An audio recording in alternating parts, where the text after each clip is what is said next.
Every day when we're on the road, people around us endanger themselves and others by using their phones while driving. They think they're hiding it, but we've all seen them and know exactly who they are. For instance, there's a sneak-a-peeker who darts their eyes between the road and their text. There's also the got a ticketer, looking upset because they just got a ticket for using their phone while driving. And what about the fast scroller who can't drive 5 minutes without updating their social media feeds? Or the night lighter who has that mysterious glow illuminating the inside of their car after dark. Do any of these sound familiar? If they remind you of yourself or someone you know, rethink your behavior before you find yourself becoming the fender benderer, the veering off the roader, or worst of all, the driver who killed someone. Put the phone away or pay. Paid for by NHTSA. After years of fine print contracts and getting ripped off by overpriced wireless providers, if we've learned anything, it's that there's always a catch. So when I heard that for a limited time, all Mint Mobile wireless plans are $15 a month when you purchase a 3-month plan, I thought, what's the catch? But after talking to them, it all made sense. There isn't one. Mint Mobile's secret sauce is that they sell wireless service online. They cut out the cost of retail stores and pass those sweet savings directly to you. All plans come with high-speed data and unlimited talk and text delivered on the nation's largest 5G network. To get this new customer offer, go to mintmobile.com/waypoint. $45 upfront payment required, equivalent to $15 a month. New customers on first 3-month plan only. Speed slower above 40 gigabytes on unlimited plan. Additional taxes, fees, and restrictions apply. See Mint Mobile for details.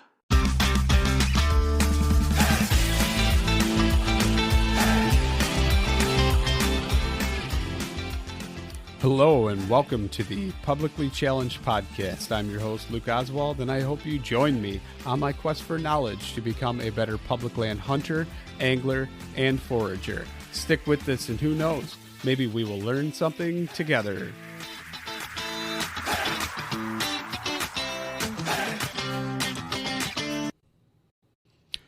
All right, real quick before we get started on the show, I'm just going to talk about Treeline Academy. You've heard me say it. I can't even tell you how many times. Mark Livesay is treelineacademy.net. That's treelineacademy.net. Sign up. Use the promo code PC2020. Save yourself $20. Can't say it enough. It's awesome, amazing, most comprehensive e-scouting course out there. Check it out for yourself. Sign up. Use promo code PC2020.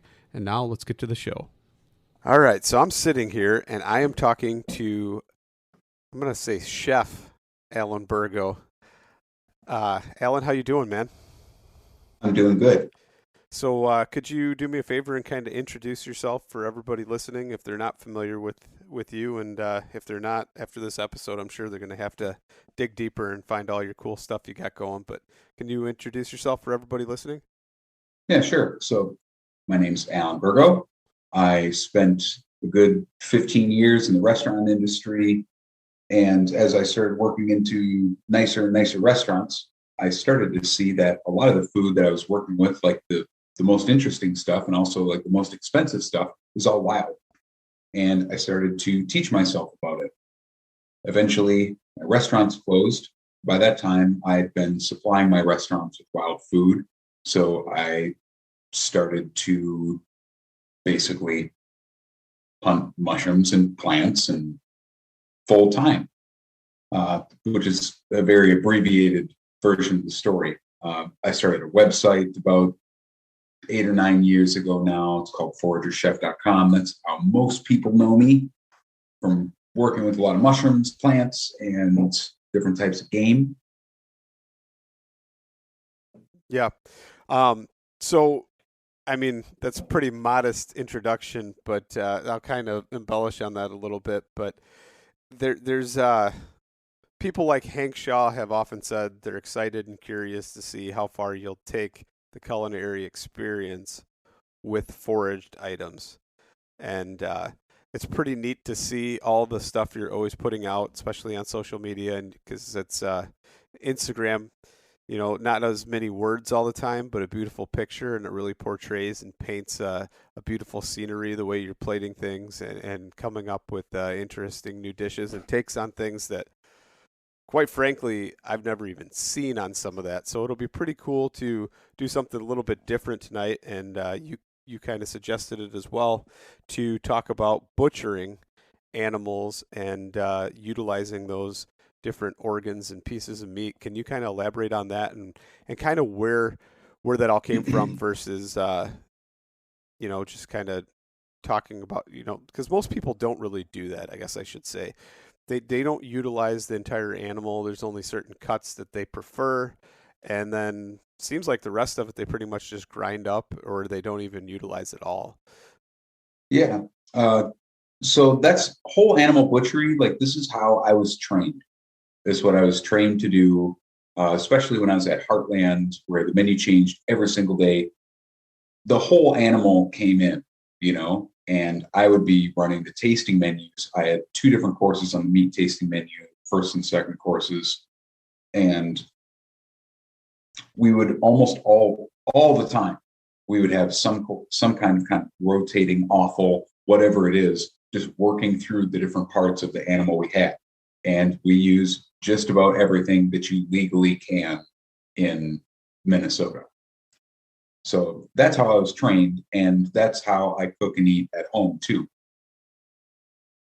So when you're doing these cuts, like, can you give some examples of some of the stuff that you utilize that normal folks, or I guess people that aren't conditioned to actually even processing their own animal, some of the things that you utilize and kind of like how you would utilize it? Yeah, well, I'll say too that butchering your own stuff at home, it also can help you be more creative just with the regular cuts. And this isn't going to be true. Some of this won't be true with like venison, because so I was butchering sheep the other day. I actually had to butcher a pregnant ewe on Easter, because of like birth problems. I felt like such a heathen. Yeah, a pregnant ewe on Easter. The timing was just terrible. But I took that opportunity to cut some new cuts that I'd been wanting to do. So I cut some Barnsley chops, which are 2 T-bones stuck together with the spine in the middle. It's a British cut. So butchering at home lets you do all kinds of different stuff that you won't get from a processor. It's a ton of work, but for me, it's totally worth it. As far as the offal, I don't think you have to save every single thing every single time. I don't, because, maybe I still have a liver in the freezer, or maybe I have something else that I need to use up. What I do is I have a couple different projects that I may be working on, and I'll take a few different things one time, a few things next time.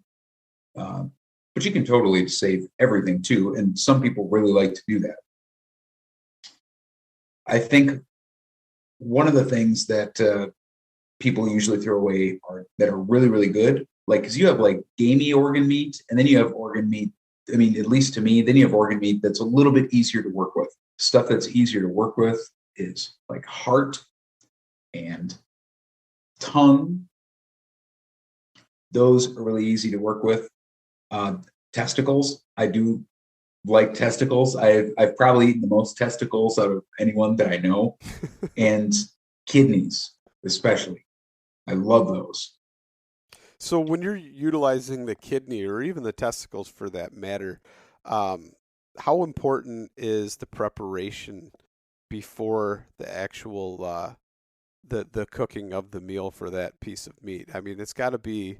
It's super important. So I have a couple tricks, and these are really, really useful, almost like no matter what kind of organ meat you're cooking. Tongues and hearts, I think, are so mild personally that they don't need as much attention as something like testicles, especially if it's from a game animal. But lamb, goat, and sheep are pretty comparable to venison in that way.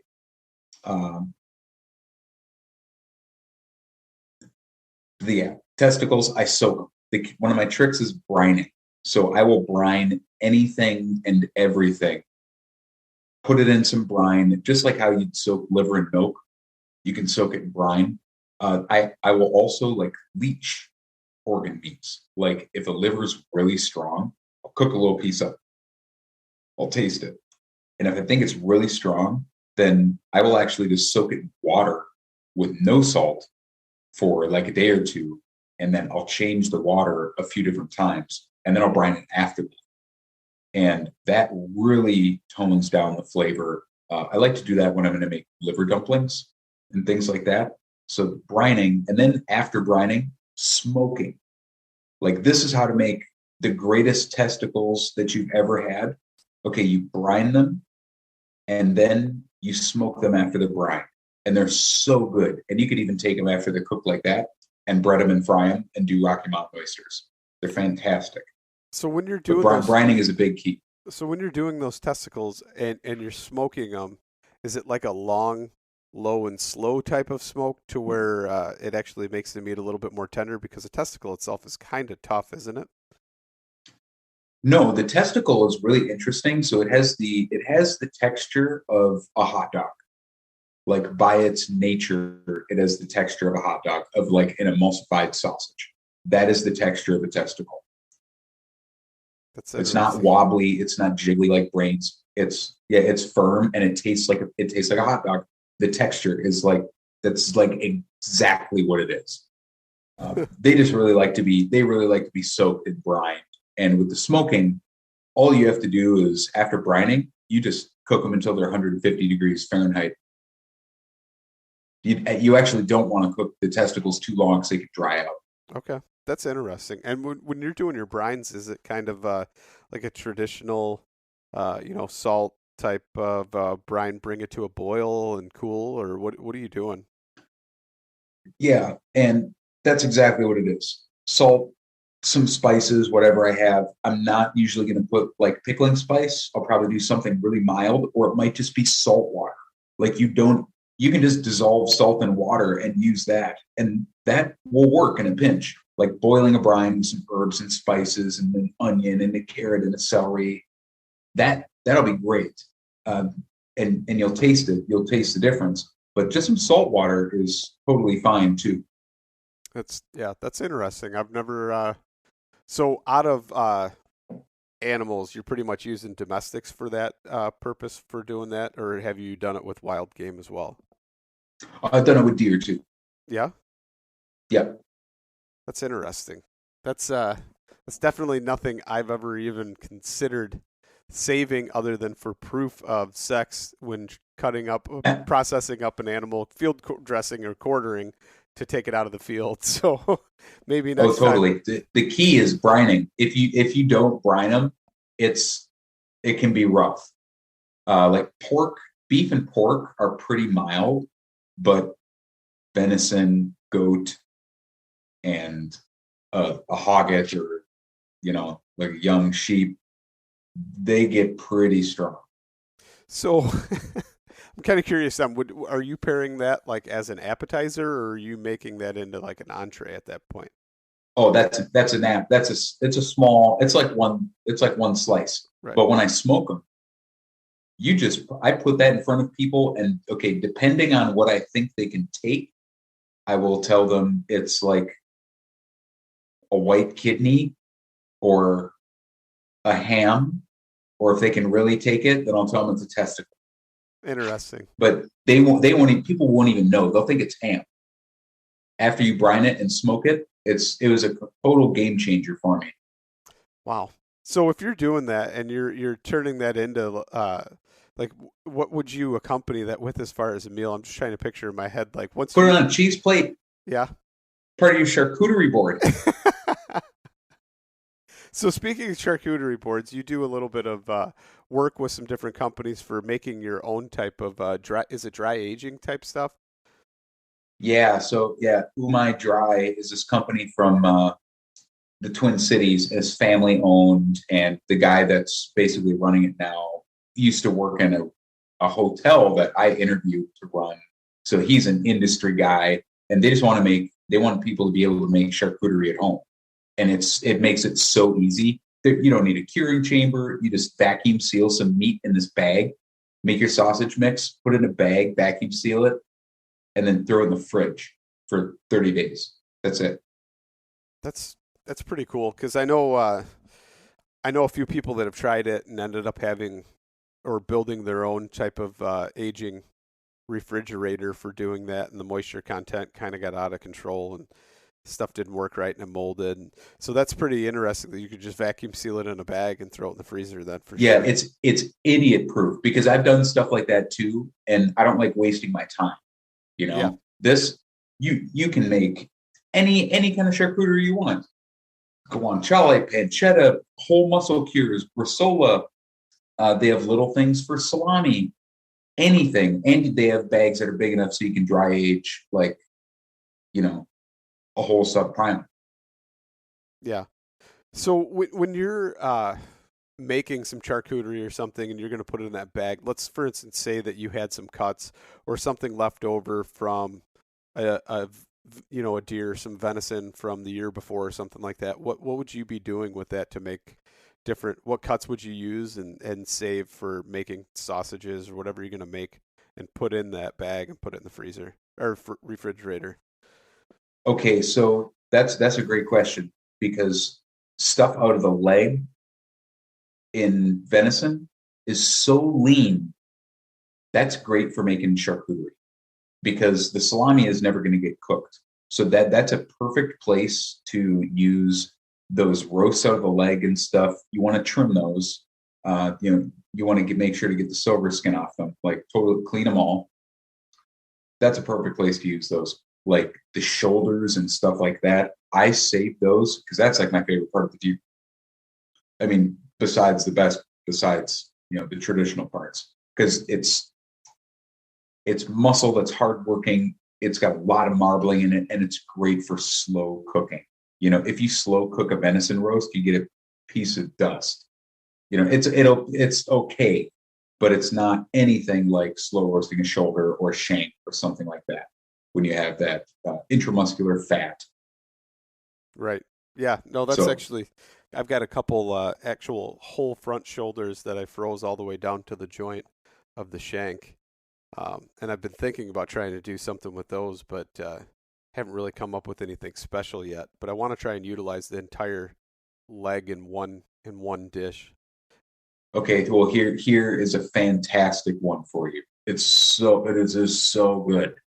It's it's an African technique.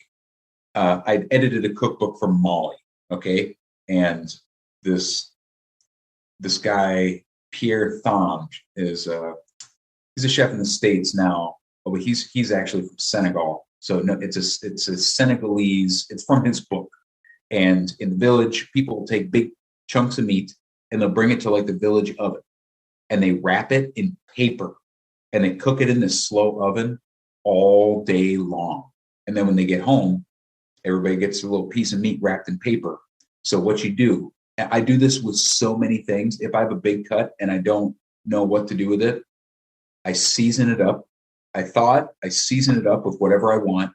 I let it sit overnight, and then I wrap that thing in parchment in like 2 layers, and I cook it at 250 for like, depending on how big it is, like 5 or 6 or 7 hours. Yeah. And it's falling off the bone. It's so good. The beauty is that the parchment allows the meat inside to caramelize from the heat, but it still kind of steams it a little bit. So it's like steam roasting, but really, really low and slow. Yeah. That sounds interesting.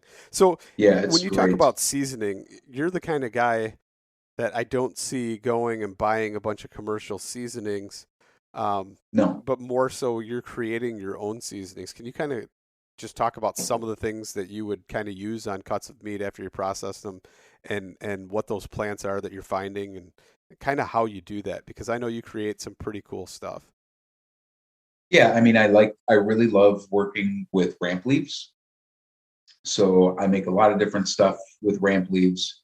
There's a ramp spice in my book that's really good, and I use that kind of just like an all-purpose, just an all-purpose seasoning. Soups, ribs, meat. I put it on everything. But I really encourage people to kind of play around and experiment with stuff.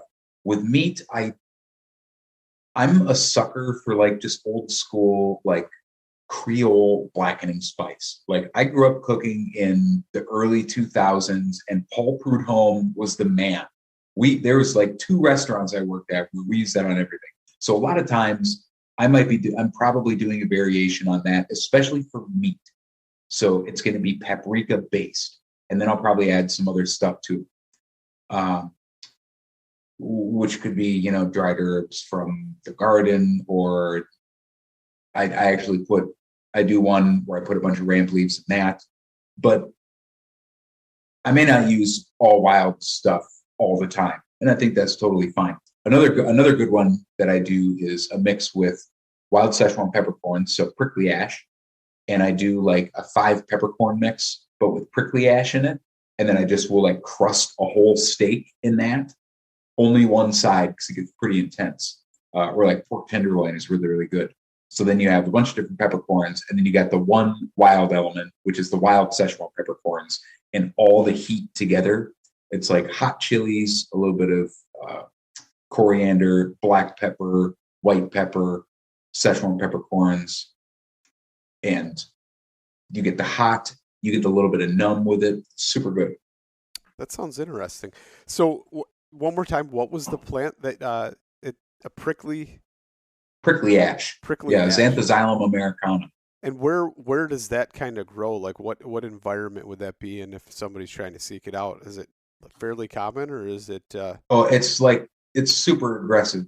It's like a weed up here. I don't think you guys have it like down if you're in the South. I know in the Midwest, it is absolutely everywhere. That's interesting. I'm gonna have to look into that one a little bit more for sure. Yeah, it's a small shrub. It's a shrub, grows into big colonies. They used to make like bitters out of it in like the Wild West. They'd have like prickly ash bitters date back to like the 1800s. Toothache tree is another thing that people call it, but it's literally a cousin of Szechuan peppercorns. They're both in the genus Xanthosxylum. That's interesting. So it definitely has a little bit more heat than your standard peppercorn then. Well, there is actually no heat. No heat. It makes your mouth go numb. Interesting. Okay. So yes, in Chinese cooking, you have mala, and mala is like hot and numb combined. And when you taste it, when it hits your tongue, your mouth starts like water. It's like this insane watering when you have spicy and the numbing of the peppercorns together. It's kind of like, it's like indescribable. It's super addictive. I've never heard of that either. If you like spicy food, it's just like another like thing to put with spicy food. Oh, it's crazy good. That's interesting. So super traditional. I'm kind of curious, like what you're doing. You talked about kidneys. How are you preparing the kidneys? What are you doing beforehand to prepare them, and kind of just like walk me through a dish? Okay, so kidneys are. This is why kidneys are awesome. People think when they imagine eating kidneys, they think kidney on toast, or like you're gonna eat something on a plate and it's just a kidney. That is not how I cook kidneys. I love all the old British recipes like steak and kidney pie or Lancashire hot pot. So the way the kidneys are used there, I'll soak them overnight. I mean, they're a piss filter anyway. So I'll soak them in water. I'll soak them in brine, whatever I want to do. And then what you do is you cut them into pieces, like you cut them into like nuggets, right? Like you'll like quarter them or cut them into eighths or dice. And then let's say I'm going to make steak and kidney pie. First, I'm going to take some bacon and I'm going to cook that down and get the fat out. Then I'm going to add the kidneys. Then I'll probably take that out and brown the meat and then put the kidneys and the bacon back in there. And then I'll add some other stuff. And at the end, they just kind of like mix in with everything else. And you can barely tell they're there, but you cannot make steak and kidney pie without kidneys. And Lancashire hot pot should have it too. So it's like, they just kind of like melt into these rich, like thick, hearty stews. And that's my favorite way to have them. I don't really love deviled kidneys. I like brined and smoked kidneys. Those are good. But cooking them in soups and stew, like the beautiful thing compared to liver, kidneys don't overcook, right? You can't take liver and cook it for 2 hours and have it taste good. That's going to be crap, right? Kidneys are different. You can cook kidneys in a stew in the crock pot and they're going to be totally fine. They don't care.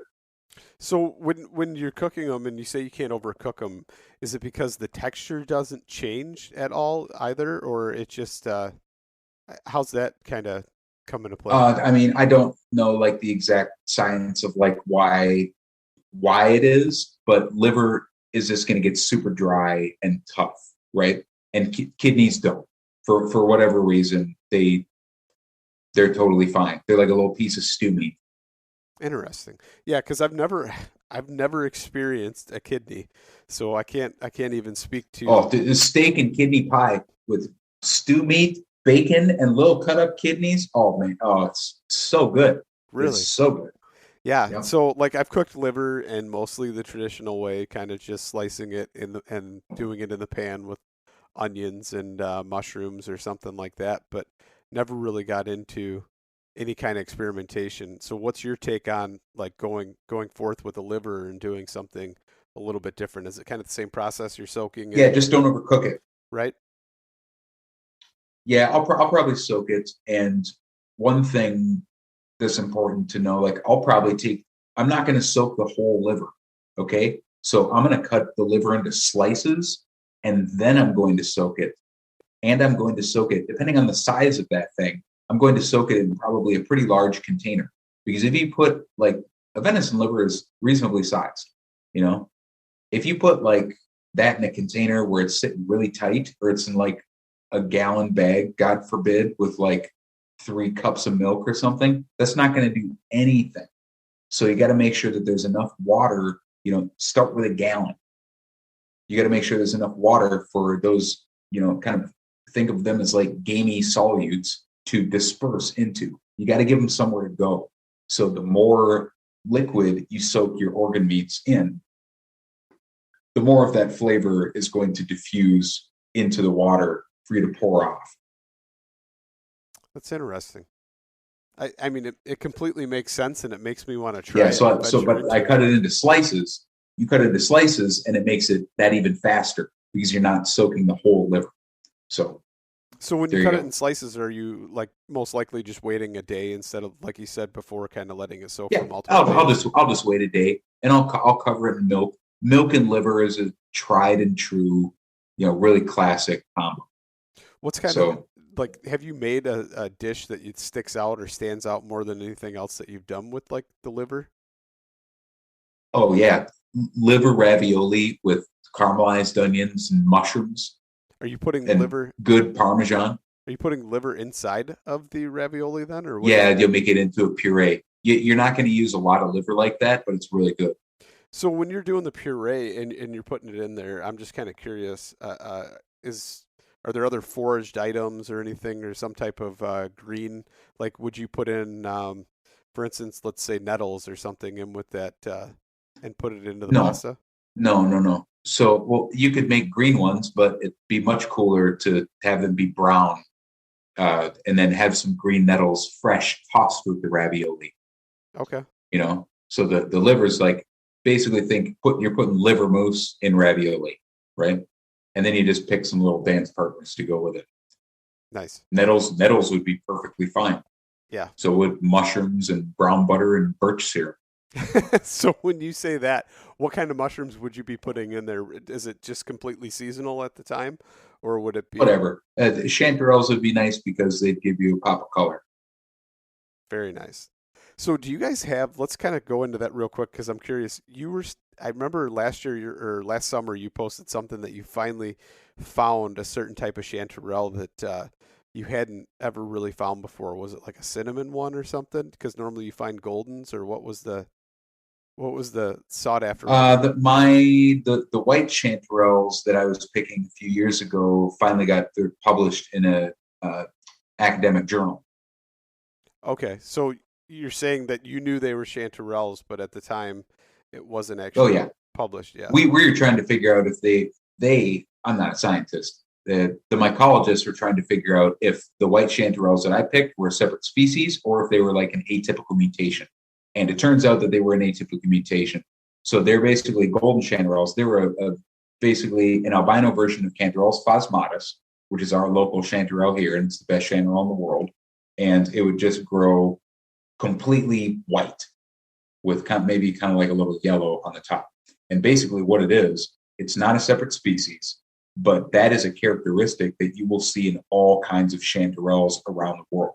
So they had pictures of all these different species with their like albino versions next to the real version. It was so cool. I'd never thought that. I never knew that. I had never heard of that. I've heard of different albino mushrooms though, and it makes a lot of sense because I get lobster mushrooms that are albino. I have friends on the West Coast that have picked albino black trumpets, and it seems like the albino, this atypical mutation, basically makes the flavor a little bit more mild and maybe give them a little bit more of a delicate texture in the case of the lobsters. But it kind of makes them more subtle, if that makes any sense. Yeah. But yeah, that's what that was. That completely blows my mind, though. I never knew that a mutation in mushrooms. I understand, like, what do they call when a lobster mushroom actually happens? It's another mushroom that gets infected with Hypomyces. Yeah, hypomyces. But I didn't know that. So is it the hypomyces getting infected then, or mutating? I guess I should say that's turning it into an albino. I don't know. It's like they're like crazy. mutants. Yeah, there's mutants. You just blew my mind with that one because I've never heard of albino mushrooms. Yep. So when it's got to be fairly common then, right? Like, because you're telling me all these different varieties that you've picked. It's not common, but there are a couple places. I think I probably know like 4 people in Minnesota that have picked white, like albino shants. That's interesting. Yeah, it's not common, but there people found them. You know. Wow. So I guess we'll probably transition back into the butchering process. If somebody's wanting to kind of start doing that themselves, because I just know so many, especially hunters, they don't even process their own meat as far as breaking the animal down or utilizing the cuts. It's pretty much whatever the butcher gives them. Is there any kind of advice that you would give somebody if they're wanting to start out or start doing that? I mean, deer is really easy. I mean, then I use a sawzall, but all you're doing is basically cutting shanks off. It's so easy. Cut the shanks off, cut them into whatever sections you want. Oh, I cut ham steaks last year that were pretty fun. Venison ham steaks. Basically, you want to have a friend that's got a tripod if you want to butcher yourself, or some kind of setup. I mean, I know plenty of people that do perfectly fine cutting deer up on cardboard in the garage. And I've done that, so many times too. If they want to be more creative with it, I would say there's a number of things on my site that are pretty helpful. Hank, of course, has like all kinds of stuff. I kind of only focus on more kind of off the beaten path things with venison or things that I just really, really like. But Hank's a fantastic resource as well. So just to clarify, Alan's talking about Hank Shaw. So in case anybody's wondering who Hank is. But I'm kind of curious though. I mean, like when I do it, I started quartering up deer now. I don't do it any other way. I don't hang the whole deer anymore because it's just more convenient, especially if I take it earlier in the season. I'm able to put the entire deer in a cooler with some ice underneath it and maybe some ice packs or something on top of it, just because I don't want the water running through it, even though according to a lot of people I've talked to, it doesn't actually hurt it, but I feel like it changes the meat a little bit. What would you think on something like that, to where you got water running through the meat?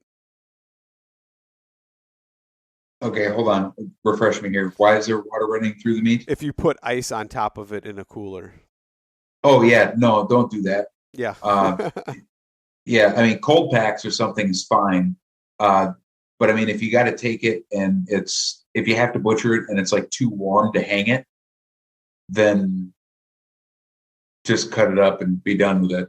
Or hopefully figure out a way to leave some of the cuts in the fridge, like on a cookie sheet overnight.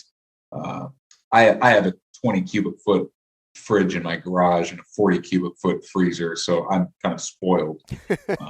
But ideally you want the meat to dry out a little bit. It's just going to taste better.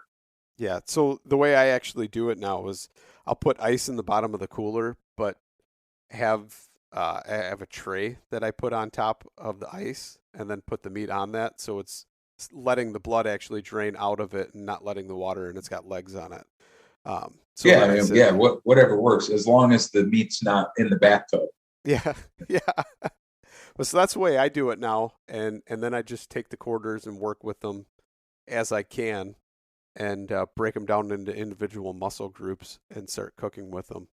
Or vacuum seal it and put it in the freezer.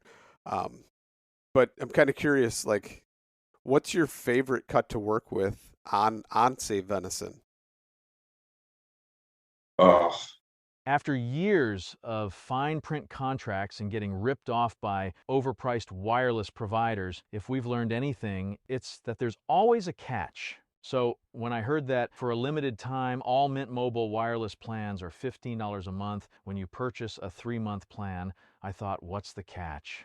But after talking to them, it all made sense. There isn't one. Mint Mobile's secret sauce is that they sell wireless service online. They cut out the cost of retail stores and pass those sweet savings directly to you. All plans come with high-speed data and unlimited talk and text delivered on the nation's largest 5G network. To get this new customer offer, go to mintmobile.com/waypoint. $45 upfront payment required, equivalent to $15 a month. New customers on first 3-month plan only. Speed slower above 40 gigabytes on unlimited plan. Additional taxes, fees, and restrictions apply. See Mint Mobile for details. How do you feel great on vacation? Like really good? Easy. You go to Aruba. You'll spend your time relaxing on cool white sand beaches and floating in healing blue water. You'll immerse yourself in natural wonder and find your center on an island where things move at your speed. You won't just feel great, you'll feel relaxed, renewed, and ready for life. That's the Aruba effect. Plan your trip at aruba.com. The shoulder or the neck? Yeah. What are you doing with the neck then? With the neck, I usually roll them and slow cook them and then chill them down, slice them into perfect pinwheels, and then I'll gently reheat them on both sides until they're like golden brown. That's good eating right there. That is like one of my favorite cuts on whole deer. So when you're rolling it out, are you just straight up rolling it up and cooking it, or are you pounding it out or tenderizing it and then? Yeah, absolutely. I'll give it a good pound. I usually take the neck off, depending on the size. I think there's been only one deer that I butchered where the neck was so big I had to cut it into 2 pieces. But most time I'll take it off, like just the whole, stripe of the neck, all around the neck. I'll skin it and take it off in one piece, and then I'll pound it, or maybe cut it in half and make 2 smaller ones. So you're going for more like a traditional roulade, or would it be? Yeah, you could call it a roulade. You could call it a roulada. Yeah, rouladen. Roll it up, depending on where you're at, right? Yeah. But so when you're rolling it up, what are you? I mean, I'm just kind of curious because the way your mind works versus mine, it's more or less. I look at a cookbook and try and come up with something. So I mean, what are you putting in there? Like other meats or different cuts of the animal? Just as little as possible. So when you say, I'm just like, are you putting greens in there, making some type of cream, or realistically just? No. Okay. So I'm gonna pound the deer neck into a rectangle. I'm going to season it all over with salt and pepper. I'm going to put some fresh herbs, maybe like parsley, a little bit of thyme. If I want to get creative, and that could be just fine, just like herbs. and roll it up and tie it and go. That could be fine.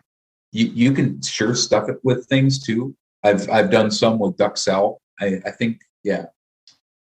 Yeah, no, I did a nice venison neck with totally stuck with duxelle. And that's good. But there's nothing wrong with just putting some nice herbs on it and salt and pepper and rolling it up. A little bit of breadcrumbs is really nice. Or like another classic thing is just finely minced garlic and parsley. That's legit. And then just roll it up. If you put too much stuff in it, people have a tendency to try to put too much stuff in their stomachs and in roulades and things like that. So a really good one to start out with, you could put like a really thin slice of prosciutto or a thin slice of ham.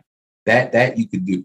But if you start putting like, cheese and mushrooms and spinach, no, get out of here with that. Don't do that.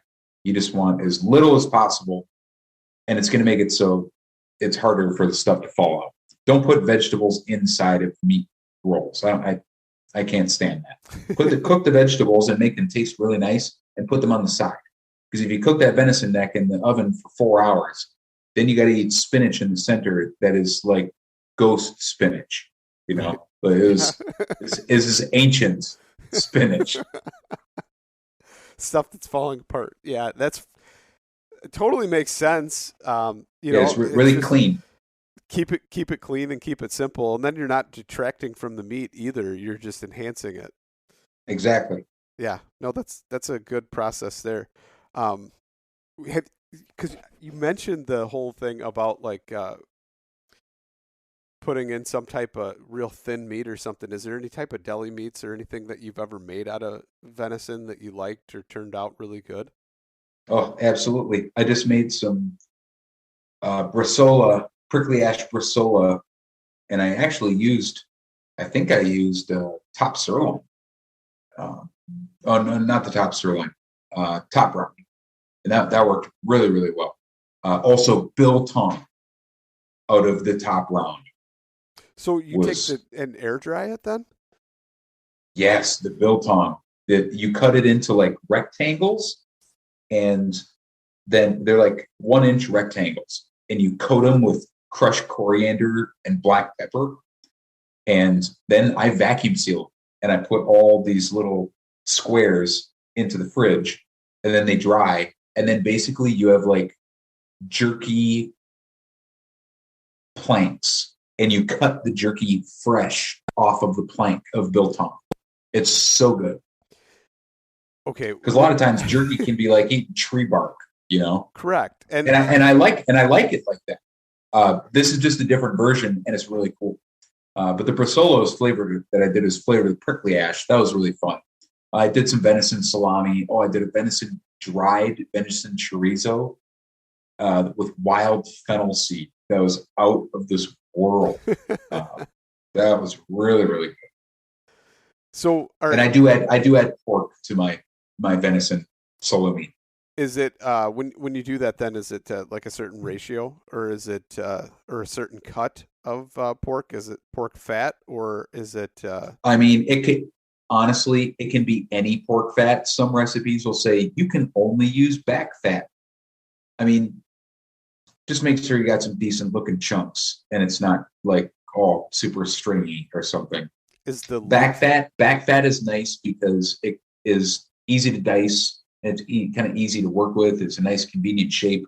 But really, like any fat will work in a pinch. Is leaf fat the back fat, or is that a different? No, leaf lard would be from the kidneys. Okay, from the kidneys. So this is also good. You could use that too. Yeah, man, that sounds good too. There's so much out there that you can do. So I'm curious about the biltong though. When you said that you cut it up into squares, how thick were these squares? About 1 inch. So about 1 inch, and then how big? I mean, like 6 inches or 5 inches or whatever the piece is in a rectangle.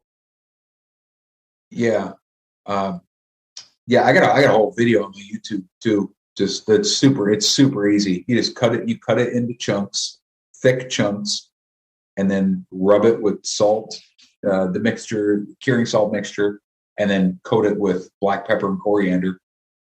And I vacuum seal it. Then I take it out of the vacuum seal. The vacuum seal with the charcuterie is super, super useful. If you, let's say you're going to make a whole muscle cure and you don't vacuum seal it when you put the Instacure number 2 on, most of the time I get like a gray ring around the meat. When you vacuum seal it, it forces the cure into the meat, so you get a perfect, even cure. It looks professional. That's the best I can say. Yeah. No, that's because I've experienced the gray ring around meat too. So that's. Yep. You vacuum seal it with the cure, leave it in there for like a week or 2 weeks, depending on the size of the cut. And that'll cure that. Wow. Yeah. That's. Yep. And then you'll be making fantastic charcuterie. So when you vacuum seal it though, are you vacuum sealing it in the bag, the dry bag that dries it out, or are you just using? Nope. This first, yeah. You got to penetrate it with the cure. So you're going to you don't want it to dry out. So you're going to use a regular vacuum bag, and then you can let it sit for however long you want. Like 2 weeks is usually pretty standard, but you could probably get away with less with the biltong and smaller cuts. You probably do like 4 or 5 days, then take them out, and then I seal them in the umai bag, and then put them in the fridge and forget about them set a reminder for. The biltong's really quick. I want to say that was like maybe a little bit less than 2 weeks. Bigger muscle cures, at least like probably 6 weeks. Okay. 4 to 6 weeks. That's interesting. That's neat. I like biltong. Never knew you could make it in your refrigerator. So that's definitely a cut. I'm gonna have to try and play around with a little bit more for sure. What kind of wild stuff other than the Szechuan peppercorns and stuff like that would you be looking for to add for seasonings and stuff like that for cuts of meat like that you're gonna cure? Seeds, wild seeds.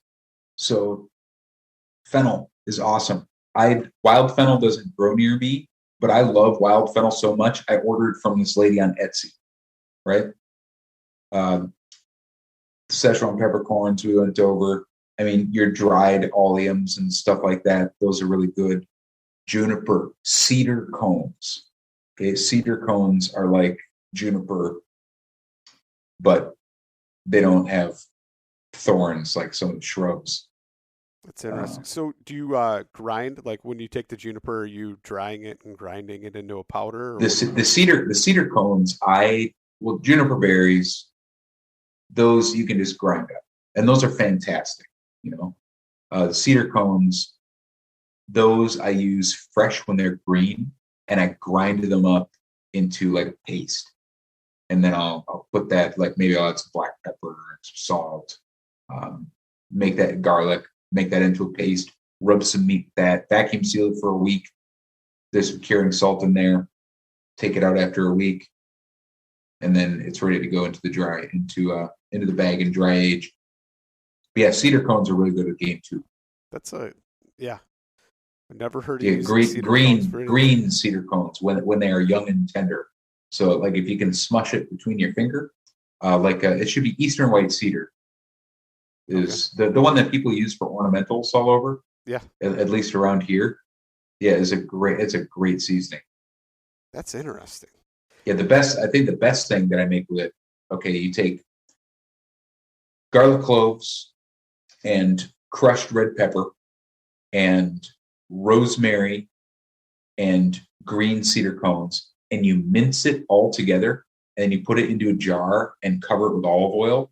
And you just let that sit in the fridge for a couple days, or you can let it sit longer. And then you make a pan of like really, really good roasted or fried potatoes. And the potatoes are like golden brown, like crispy, like ting, ting, ting with skins, like a crackling. Then you take a spoonful of that mixture and you toss the red hot potatoes in that aromatic mixture real quick off the heat, and then put them right into a serving dish. And it's like the most aromatic, like It's so good. So, man, that sounds great. I'm trying to picture my It is. head because I can in my head right now smell the cedar and some of the other things, but what is it? What kind of taste does the cedar impart? Is it what you would think like when you smell it, It or tastes like juniper. It tastes similar to juniper. okay, that's an interesting profile for sure. But I'd imagine that would be good on potatoes. Like you said, that would be good. So one of the things that I've seen that I've always kind of wanted to ask you about is ketchups and some of the different things you've experimented with there, and some really, really old literature that I know you were digging into about ketchups. Ketchups. I mean, yeah, you can make ketchup out of everything. I worked for a chef who used to serve peach ketchup with French fries. I mean, I wouldn't do that, but he did. With ketchup, catsup, I mean, the same thing. Basically, before ketchup was made from tomatoes, it was made from all kinds of different things. And tomatoes are a new world crop, right? So the ketchups are like the older sauces, and they could be made from, okay, you got ketchup made from green walnuts, ketchup made from mushrooms, of course, ketchup made from black walnut leaves, ketchup made from fruit. Maybe that's where people got the idea to make tomato ketchup, because tomatoes are a fruit. All kinds of stuff. I just found it interesting, and I think there was one you made where it was like a liver ketchup or something. Yes. That was a really old one. That was really, really fun. That was such a cool thing to do with liver. You take the liver and you basically like boil it with salt and water and spices, and then you clarify the finished. You add a lot of salt, so it's like 15% like soy sauce. And then you clarify the finished mixture with egg white, like you would a consommé. Okay. And then you decant the finished thing. It's like crystal clear orange. It's beautiful. And you use it like you would soy sauce, or you dash it on meat or something like that. Yeah, it was really interesting. What kind of plate? Yeah, no, that's a fascinating thing to do with liver. Yeah. Because that was one of the things that just stuck out in my head, and since we were talking about liver, I kind of wanted to get your take on that, and I mean, so it pretty much turned into a soy sauce, though. Is that kind of the? Well, it's not soy sauce. Right. Like it's clear. It's in the same vein. If you put it into a bowl and then like add a little bit of good tasting oil or something, it would be great to dip something in. Or you could add some to a bowl of rice, or some noodles or something like that. That one I'm probably not going to like season like a soup with or something. It's because it was kind of precious, like it didn't make like a huge jar, but it was really cool. That's interesting. And when I just remember when you were doing that, I was like, man, that's something I have never heard of. And I remember you were digging, obviously, through some really, really old books to try and find some of that stuff. So it's kind of I got a lot of those. Yeah. So I'm just kind of, you've mentioned some things, and you talked about your book and all that kind of stuff. So can you kind of tell everybody, but before you do that, you've got a show on Taste Made right now. Can you kind of talk about that? I talked to you once before, and you kind of told me about filming, but now that that's wrapped up, you want to talk about your show and where the people can find it, and then go into your book and flora and all that good stuff. Yeah, sure. So there's my website. That's where most people know me from. That's foragerchef.com. I'm pretty active on Instagram. That's at Forager Chef. And my book, The Forager Chef's Book of Flora, you can get wherever good books are sold. That's through Chelsea Green. You got to talk about your show, man. Like you didn't. Oh, yeah. Sorry. So the Taste Made show. So yeah, that I made that with sorry, I'm kind of scatterbrained here. It's been a long day. I made that in 2020 with my friend who is a James Beard Award winning filmmaker. His name's Jesse Ressler. And that is streaming on Tastemade. So I think they had to do a different formatting with some of the episodes, but that's out on Tastemade right now. I just went to the search bar, and then I just went to series and typed in the word field, and it comes right up. The new name is Field Forest Feast. Yeah, it's nominated for a James Beard Award this year, so I'm super excited. I didn't think that we would have a chance because we filmed it in 2020, so I thought the time had passed. Then there's another show that I can't tell you a ton about, but it should be coming out in like a month or two. We just finished doing recording, and that's me out in the wilderness, like basically alone by myself. And it gets kind of crazy. That's cool, though. Looking forward to that. It's always good talking to you, and it seems like every time I do, my mind is blown, and it's almost too much to process because my head's reeling with so many good things and wanting to get out and experiment and try all these things. So I always appreciate our conversations and talking to you, and thank you so much for coming on. Yeah, no problem.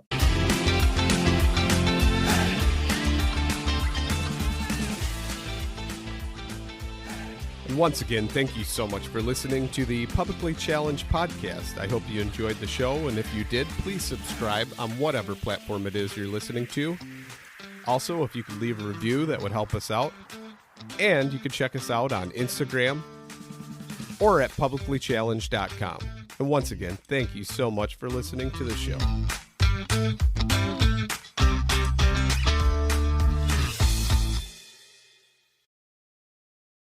After years of fine print contracts and getting ripped off by overpriced wireless providers, if we've learned anything, it's that there's always a catch. So when I heard that for a limited time, all Mint Mobile wireless plans are $15 a month when you purchase a 3-month plan, I thought, what's the catch? But after talking to them, it all made sense. There isn't one. Mint Mobile's secret sauce is that they sell wireless service online. They cut out the cost of retail stores and pass those sweet savings directly to you. All plans come with high-speed data and unlimited talk and text delivered on the nation's largest 5G network. To get this new customer offer, go to mintmobile.com/waypoint. $45 upfront payment required, equivalent to $15 a month. New customers on first 3-month plan only. Speed slower above 40 gigabytes on unlimited plan. Additional taxes, fees, and restrictions apply. See Mint Mobile for details.